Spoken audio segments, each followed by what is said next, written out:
Masculists are abolitionists who see manslavery as literally 1,000 times worse a problem than was Negro slavery in the early 1800s in the US, given the numbers. There were several million Negro slaves in the US in the slave period, and there are several billion man slaves in the world today who need to be liberated by masculist ideas, hence the power and importance of masculism, which has the potential to change deeply the daily lives of several billion men. Slavery, by definition, is working for someone else for free. This is what a manslave does for a fluffy. He works for her and he is not paid by her. The most common objection to the above fluffy man-slave analysis is that someone has to raise the next generation.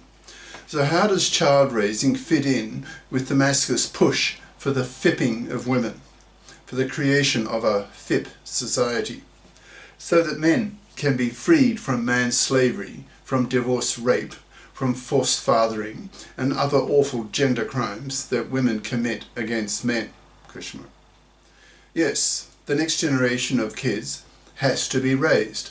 Otherwise we wipe ourselves out as a species, which is what we are currently doing, given current birth rates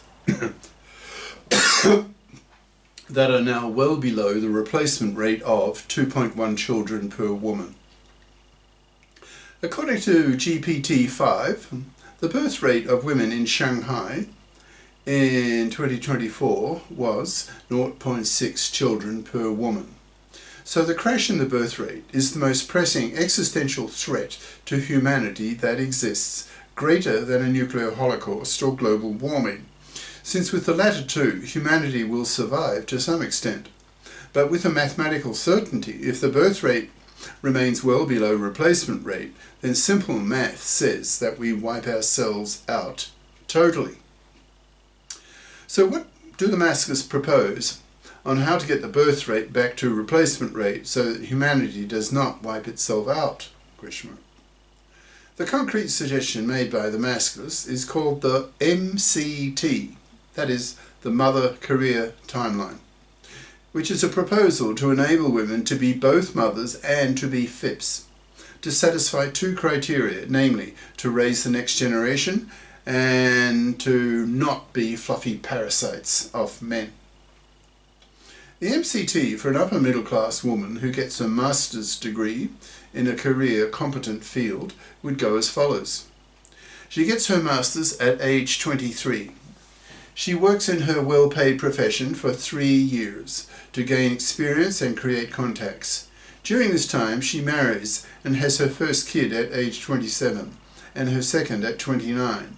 That is, she has fulfilled her civic duty to reproduce the next generation. Once the second kid is off to kindergarten at age 4, she returns to her career at age 33. She has had her 2 kids before the age of 30, since it is now known that 1/3 of women have fertility problems by the age of 30. So it's important that she has her babies in her 20s. The masculists are pushing for the idea that it is the duty of the whole culture, that is the taxpayers, that the young mother be paid a maternity wage equal to her annual earnings before motherhood, so that the income level of the family does not halve when she stays at home raising her kids. One of the major reasons why young couples today choose not to have kids is that when the mother stops working to raise small kids, the income of the family halves, which is a major shock. The masculists are using the slogan, "It takes a country to raise a child." That is, it is the task of the whole population to help pay for the costs of raising the next generation. Having a maternity wage will significantly lower the stress level on the husband/father, who, without the maternity wage, would be the sole breadwinner of the family, a huge financial and existential burden for him. So the masculists want women to be both mothers and FIPs, so that the population is not wiped out, and so men can be freed from manslavery and divorce rape in the hated, that is by masculists, feminist-controlled divorce courts, which butcher the lives of one father in four. The divorce courts were taken over by the feminists in the 1970s, who brought with them their unconscious, unquestioned assumptions concerning the role of the father as a cash machine to pay for women to have babies. When the divorce comes, as it does in about half of marriages, in brackets 60% in Russia, according to GPT-5, fathers get butchered in the fluffy feminist-controlled divorce courts, which are based on the fluffy model for women. So who else is there to pay for the upkeep of the fluffy ex-wife and her kids than the ex-husband?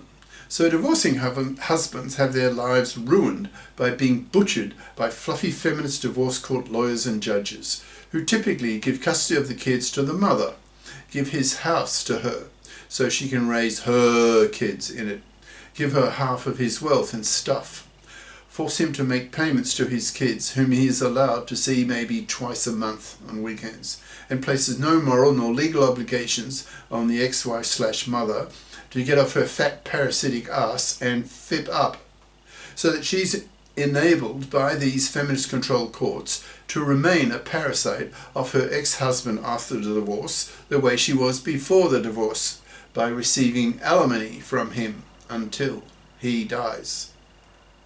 The fact that one father in four, millions of men every year, is thus butchered in the fluffy feminist-dominated divorce court system is the dominant gender political reality of our times, which generates real hatred in masculists against fluffies, with masculists aiming to wipe out such parasites by killing them slowly, by refusing to have any contact with them, not even pumping and dumping them, forcing them to rot on the shelf, hated, manless, loveless, sexless, babyless, spat at, utterly rejected both socially and sexually. Masculists see very clearly that the fipping of women, the creation of a FIP society, in brackets, in which both sexes, especially young girls, are socialized and educated to be FIPs, so that adult women can be FIPs as adults and not expect, fluffy style, to parasite off the money and labor of a man for decades of his life, close brackets, will go a long way in liberating men from most of men's gender issues, especially manslavery and divorce rape. With all women being FIPs, manslavery disappears, so too with divorce rape, since with all women being FIPs, the divorce courts can be based on the principle of financial independence of both parties. That is, the divorcing mother is assumed by the courts to be a FIP, so that she does not get treated as a fluffy parasite who gets sole custody of the kids, the house, alimony, and half his wealth and stuff. This is the end of part 1.